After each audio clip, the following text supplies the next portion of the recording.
Good evening. I'm Dr. Fred Rouse, the Real Money Doctor, and it's currently just a little bit after 7 on Friday, the 22nd of May. And I want to touch base today on the events that, again, affect the way you get, protect, and enjoy your money, your life, and your retirement. Now, the thought for today is hydroxychloroquine, life or death. I'll get to that in just a few minutes. But again, we start every night since we got started with this thing, touching base on the current number of cases of COVID in the United States right now and where things are at. So right now, the current cases are 1,598,000 cases in the U.S. Okay, that's close to 25,000 new cases overnight, basically. So those numbers keep jumping. The deaths in the U.S. right now are over 95,847 people have died so far since the thing got started back in January, in all intents and purposes. Basically, March for the president, though. That's, again, basically just 12 weeks, 12 weeks. And that's another 1,200 people died in the last 24 hours. Okay, these are real people now. And these are not just numbers. These affect people, okay? They affect lives, okay? There's families and coworkers, friends and relatives that, have lost people. They've lost 1,200 people overnight. It's not all doom and gloom. There are 298,000 people that have recovered, okay, from COVID. However, that's a no change situation from last night.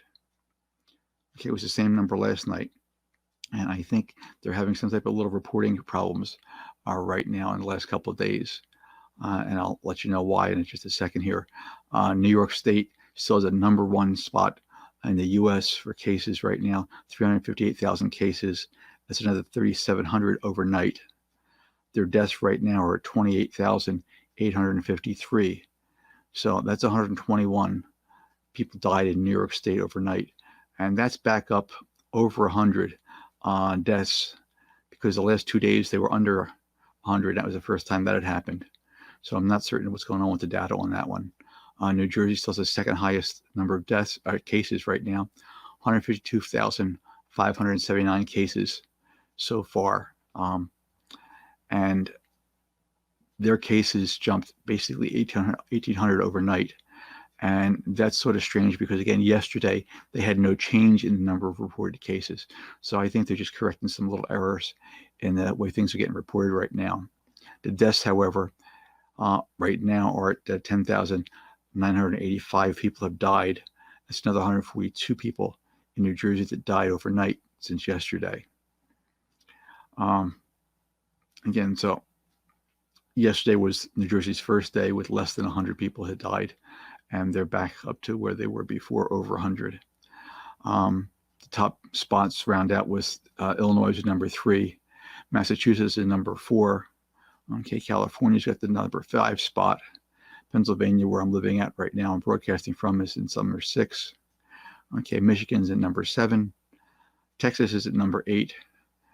And Florida's number 9, and we're followed up by number 10 spot with Maryland. Okay.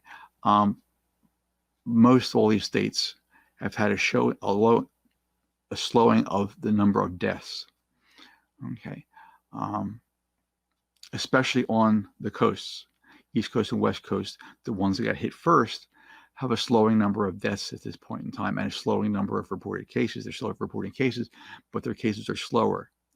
The center of the country, though, that was spared for a while and was up in arms about everything getting shut down because it didn't affect them and they couldn't see what was going on.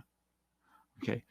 And unless you can touch it and feel it and see it, it's hard to believe for a lot of people. And a lot of people in the center of the country weren't touching and feeling, didn't have the cases, okay, that they're getting now.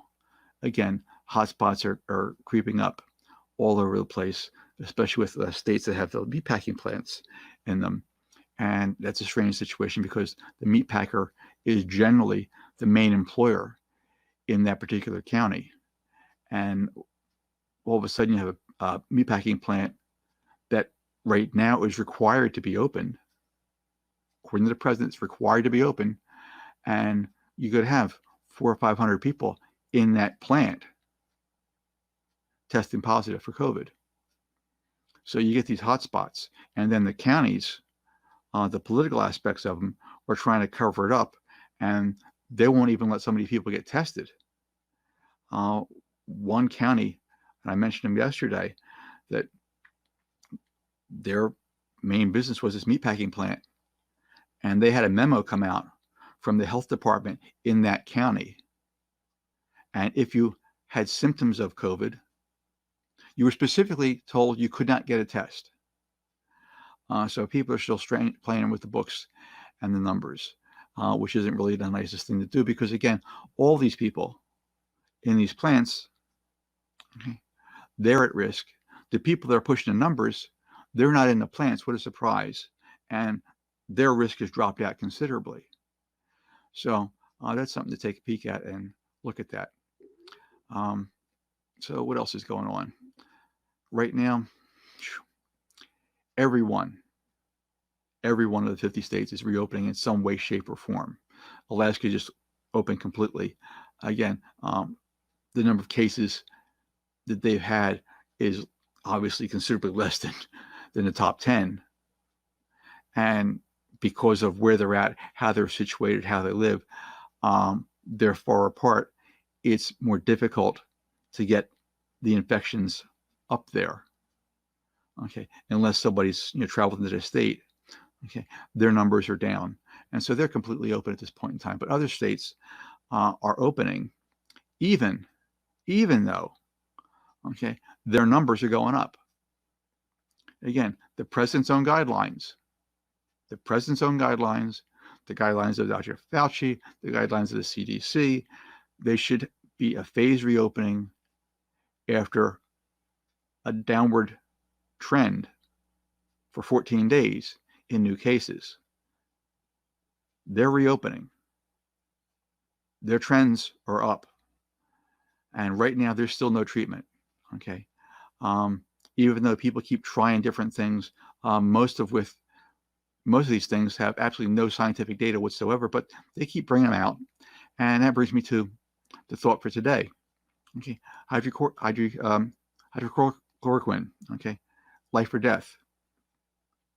Well, The Lancet is a weekly peer-reviewed general medical journal. It's among the world's oldest and best-known general medical journal. Okay, it released results of a study that picked up by almost every major mainstream media outlet, also made its way to CNN, CNBC, NBC, The Washington Post, Yahoo, and Newsweek. Made to all those places today. Okay, it was on MSNBC this morning at basically 6 o'clock in the morning. Okay, so it's out there, and you may have heard of it. I'm not certain if you did or not. Okay, but according to the study, the anti-malaria drug touted by President Trump is linked to an increased risk of death in coronavirus patients. Now, President Trump on May 18th said that he's been taking the drug, okay, the anti-malaria drug hydroxychloroquine, as a preventative measure against coronavirus. Okay, I don't know if he's taking it or not. It's what he said. He says a lot of things, though. Okay, but this is a man who gets tested every day. You can't get into the White House without getting your temperature checked. And then you can't get anywhere near him unless it's checked a second time. But he's taking this drug supposedly. Now, the study of 96,000 hospitalized coronavirus patients were in this study, okay, on 6 continents, and found that those who received the anti-malaria drug promoted by the president as a game changer in the fight against the virus had significantly higher risks of death compared to those who did not take it. Now, people treated with hydroxychloroquine, or the closely related drug chloroquine, were also more likely to develop a type of irregular heart rhythm or arrhythmia that can lead to sudden cardiac death. Now, the study published today, okay, this morning, in the medical journal Lancet, is the largest analysis to date, okay, of the risks and benefits of treating COVID-19 patients with anti-malaria drugs. Like earlier smaller studies, it delivered disappointing news to a world eager for promising treatments for the novel coronavirus, as a global death toll continues, to rise right now, over 336,000 people dead. While doctors have, refined how they treat the disease, they have yet to discover a major magic bullet, for this virus, which, in humans, right now, we have no known immunity. Now, the Lancet analysis is based on a retrospective analysis of medical records rather than a controlled study in which patients are divided randomly into treatment groups. And that's really considered the gold standard, if you could do that. But they did the next best thing because time is of the essence at this point in time. So they went through the medical records, 96,000 records, and 96,000 patients. But the sheer volume of the study was what was really convincing the scientists. It's one thing not to have a benefit, but this shows a distinct harm, said Dr. Eric Topol, a cardiologist and director of the Scripps Research Transactional Institute. If there was ever a hope for this drug, this is the death of it. And Dr. David Moran, a director of preventive cardiology at Stanford University School of Medicine, said that these findings provide absolutely no reason for optimism that these drugs might be useful in preventing or treatment of COVID-19. Now, the new analysis by Dr. Mandeep Mehra of Harvard Medical School, a professor and physician at Brigham and Women's Hospital, and colleagues at other institutions, included patients with positive laboratory tests for COVID-19 who were hospitalized between December 19 and April 20 at 671 medical centers around the world. The mean age was 54, and 53% were men. Those who were on mechanical ventilators who received remdesivir, an antiviral drug that's been shown to have some promise in decreasing the recovery times, were also excluded from the study. Now, Dr. Marir said that the widespread use of antimalarials for COVID-19 was based on the idea of a desperate disease demands desperate measures, but that we have learned a hard lesson from the experience about the importance of first doing no harm. Again, every doctor, do no harm. Don't mind trying things, but do no harm. So the line, what do you got to lose? When it comes to medicine, you got a lot to lose. Now, in retrospect, Dr. Marir said that using the two drugs without systematic testing was unwise. I wish we had all this information at the outset, as there has been potentially harm to patients. Nearly 1,500 of the 96,000 patients in the analysis were treated with hydroxychloroquine or chloroquine alone in a combination with a type of antibiotics, within 48 hours of diagnosis. That's how they did this. That's how they reviewed the study. If you met that, you were included in the study. Now, the difference between patients who received the anti-malaria drugs and those who did not was absolutely striking. For those who were given hydroxychloroquine, there was a 34% increase in the risk of mortality, means death, and 137% increase in a risk of serious heart arrhythmias. Now, for those receiving hydroxychloroquine, an antibiotic, the cocktail endorsed by President Trump, there was a 45% increased risk of death and a 411% increase in the risk of serious heart arrhythmias. A 411% increase in the serious risk of heart arrhythmias. Those who were given chloroquine had a 37% increase in the risk of death and a 256% increased risk of serious heart arrhythmias. For those taking chloroquine and antibiotic, there was a 37% increased risk of death and a 301% increase in risk of serious cardiac arrhythmias. Now, claims about hydroxychloroquine to treat COVID-19 have gained traction despite a lack of scientific evidence. How did all this happen? It's the politics of it. President Trump, you can love him, you can hate him, it doesn't matter. It doesn't matter to me. But he's been pushing this stuff from the podium for a long time.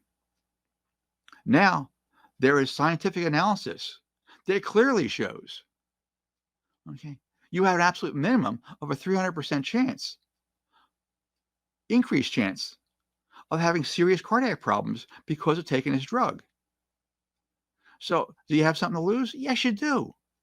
Okay, this is serious stuff here. Doctors don't play this game.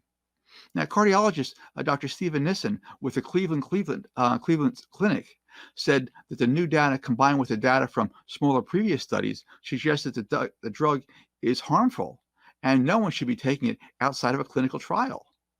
It's from the Cleveland Institute, the Cleveland Clinic. Peter Lorre, a former top FDA official who now heads the Center for Science and the Public Interest, called the report another nail in the coffin for hydroxychloroquine. This time from the largest study ever. Now, he said it was time to revoke the emergency use of authorization issued by the Food and Drug Administration, which approved the drug for seriously ill patients who were hospitalized or for whom a clinical trial was not available. So, even in the people that there's no other alternative, okay, they're saying this should not be one of those alternatives because it increases the chance of death. Understand, it increases the chance of death. Not by a little bit, by a lot.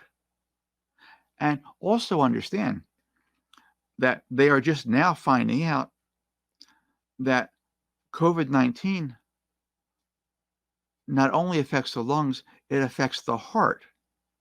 And because of that, those increased cardiac arrhythmias on top of a COVID-19 heart, okay, it's like a death sentence. Now, Michael Fairbaum, okay, said Friday the agency does not comment on a third-party research, but that an emergency use authorization may be revised or revoked under certain circumstances, such as when there are linked or suspected adverse events, new data, okay, about the effectiveness or the changes in the risk-benefit assessment of the drug. Last month, the agency warned about the use of the drug outside of hospital settings. And you have to remember, about a month and a half, 2 months ago, shortly after the president had recommended the use of this thing, that a couple did an off-label use in their own home. Both of them ended up in the emergency room. It's a husband and wife in their late 50s, early 60s, I believe. The wife died. Husband didn't, but the wife died, okay, from hydroxychloroquine. So what are they saying at this point in time? Okay.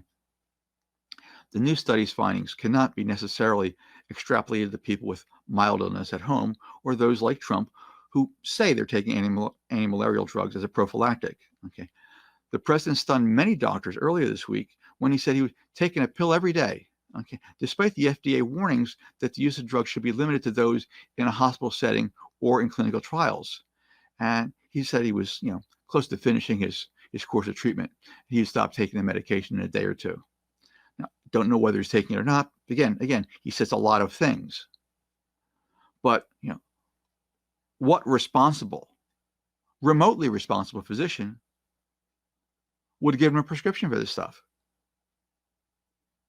Okay. Is that the physician that you want in the White House treating the president? Someone who succumbs to the president's political will versus the knowledge that he has as an actual physician? Now, a large study of healthcare workers that examined the use of hydroxychloroquine as a preventative measure against COVID-19 is in the works, but no results have been released just yet. There have been at least 13 different studies in recent months on hydroxychloroquine or chloroquine as a treatment for COVID-19 patients. They've included randomized control studies and observational analysis encompassing patients on the continuum from mild illness to those near death.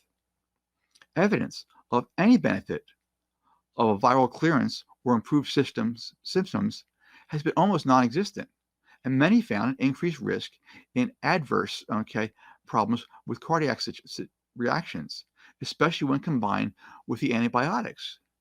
Now, last week, the National Institute of Health announced randomized placebo-controlled clinical trial of hydroxychloroquine, and the antibiotic involved involving 2,000 different adult patients, okay, and their illness at home. Now, in April, the NIH launched a different randomized trial of the drug cocktail in hospitalized patients. Okay, Topol of the Scripps Research and Transactional Institute suggests that the researchers should really reconsider the ethics in the trials, given the increasing evidence of the potential harm. It's hard to ignore the signal that it's worrisome to continue giving this drug. Now, Jeffrey Barnes, okay, he's a doctor, cardiovascular specialist at the University of Michigan, said the study's approach and its findings were striking in making the case that the risk of these drugs is real. However, he said, due to the enthusiasm some Americans have had for the drug, that Lancet study findings, randomized trials are really, really important.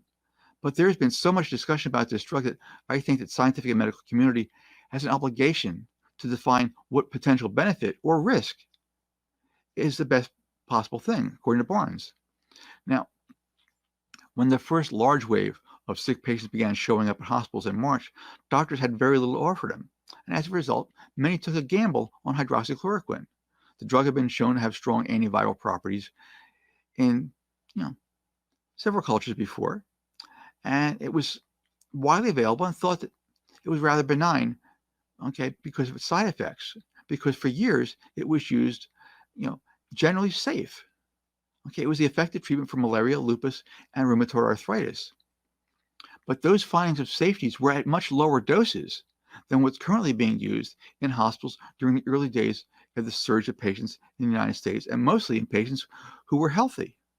The population infected with COVID-19 in the hospitals, it turned out, was already at a higher risk of cardiovascular complications because many suffer from high blood pressure or other heart issues. Now, doctors also discovered that, to their surprise, the novel coronavirus appeared directly or indirectly to attack the heart. And I mentioned that before, earlier today, that they're just finding this out. And again, as time goes on, they find out more things. And at one point in time, no, you should never wear a mask. Well, lo and behold, you should probably be wearing a mask right now. Okay, and we'll get to that in a couple minutes too. But right now, there's because of the electrical imbalance, okay, in the heart with COVID, and then on top of it, the hydroxychloroquine, okay, it's just pushing the heart rhythms off the wall. Okay, so there you have it. Okay, an outside independent study of 96,000 patients worldwide, published in one of the oldest and most respected medical journals. It looks pretty convincing that hydroxychloroquine is not, okay, what you want for your life. It's not even neutral. Okay, it's not one of those things. Well, what do you got to lose? Okay, it can actually kill you. That's the problem right now. Okay, it can give you a 400% increase in the risk of life-threatening cardiac arrhythmias. Now, it's Friday. It's the start of Memorial Day weekend. Okay, and this is going to be going on a considerably different look for most people than what they've ever seen before. Okay, most people right now, okay, the country's going to be opening up in some way, shape, or form. Many of the beaches are opening. Social distancing is still the rule, okay, in most places, okay.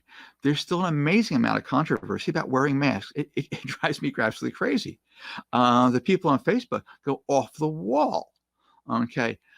You've got a group of people here that are totally up in arms, okay, like you're being asked to give up your firstborn or pay an 80% tax rate. Neither one of those things is actually true. These folks, none of which are frontline healthcare workers or practitioners working directly with COVID patients on a daily basis. They're spreading an amazing amount of twisted and distorted information over the internet. They're all hollering about their personal rights. Okay, you don't wear a mask because you'll be a sheep. Okay, mask can kill you. Okay, and it's unbelievable what they're posting. Again, I was a registered respiratory therapist for over 15 years. I worked in rural community hospitals. I worked in an inner city university medical center. I worked in an ICU, a CCU, a pediatric ICU, a level 1 neonatal ICU. I worked in a level 1 trauma unit. Masks work, okay? Would you ever consider a doctor going into an operating room, operating on you or your family that wasn't wearing a mask?